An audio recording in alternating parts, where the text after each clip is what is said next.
బతుకమ్మ పండుగ అంటే ప్రకృతి సహజమైనటువంటి పండుగ.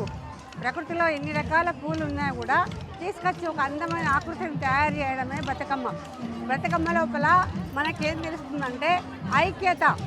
అన్ని పూలను కలిపి ఒక ఆకారం తయారు చేయడం ఎట్లానో అన్ని వర్గాల వాళ్ళు, అన్ని కులాల వాళ్ళు అందరు కలిసి కూడా జరుపుకునేటువంటి జానపదుల పండుగ ఇది.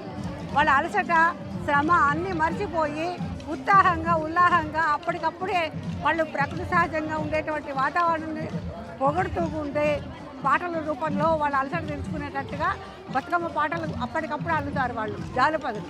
అందుకని జానపదులకు ప్రత్యేకమైనటువంటి పండుగ. ఇవాళటిది పెద్దల అమావాస్య అంటారు, పెద్దల అమావాస్య అంటారు, మహాలయ అమావాస్య అంటారు.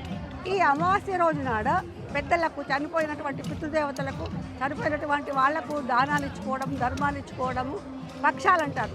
ఆ పక్షాల లోపల చేసేటువంటి ఏ కార్యమైనా కూడా పెద్దల యొక్క, చనిపోయినటువంటి వాళ్ళ యొక్క ఆశీర్వచనం మనకు లభిస్తుంది.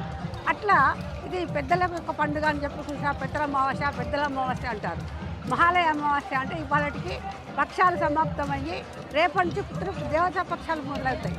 అంటే దేవ నవరాత్రాలు మొదలవుతాయి. దేవ నవరాత్రాలు అంటే 9 రోజులు 9 అవతారాల లోపల అవతారాలు ఎత్తి రాక్షసుల సంహారం చేస్తుంది దేవి. అయితే రాక్షసులందరూ కూడా భూమి మీద పాప పక్వాలు ఎక్కువ చేసుకుంటూ వాళ్ళు ఏంటంటే ఆడదంటే నిర్లక్ష్యం చేసి ఏ దాంతో చావు లేకుండా అని వరం కోరుకుంటారు. ఆ దాంట్లో ఒక ఆడదాన్ని వదిలేస్తారు. అట్లా వదిలేయడం వలన ఆ దేవి స్వయంగా అవతారం ఎత్తి రాక్షస సంహారం చేయడం జరుగుతుంది. అందుకే ఆది పరాశక్తి అంటారు. ఆడదానికి శాంతమైన ఎంతనో కోపం కూడా అంతే ఉంటుంది. అట్లా సప్తమాతృక రూపం లోపల ఇక్కడ 7 రోజులు పండుగ చేస్తారు.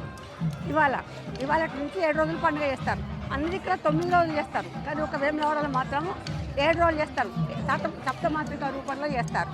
అట్లా తర్వాత దేవి నవరాత్రులలో 9 రోజులు 9 రకాలుగా పూజ చేస్తారు. మరి ఇవాళ ఎంగిలి బతుకమ్మ అని ఎట్లా అంటారంటే ప్రకృతిలో ప్రతి చెట్టు పువ్వు ఉంటుంది, కాయగాస్తుంది.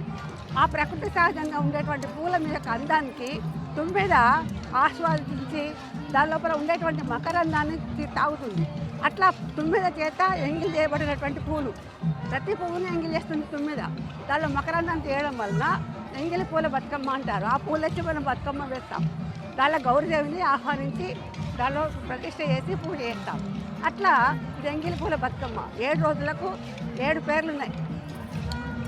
ముద్దపత్తు బతుకమ్మ అని, బెల్లం బతుకమ్మ అని, ఇట్లా రకరకాలుగా పేర్లు ఉన్నాయి. దీన్ని ప్రాశస్త్యంగా చెప్పుకోవడానికి అంటే ఒక వేములవాడలోని దక్షిణ కాశీ ఒకటే కాదు, ప్రతి ఒక్కటి కూడా విశేషంగా చెప్పడం అయిపోయింది. ప్రపంచంలో ప్రతి వాళ్ళు కూడా మెచ్చుకునేటువంటి, ఆడుకునేటువంటి, వయోభేదం లేకుండా ఆడేటువంటి పండుగ ఇది.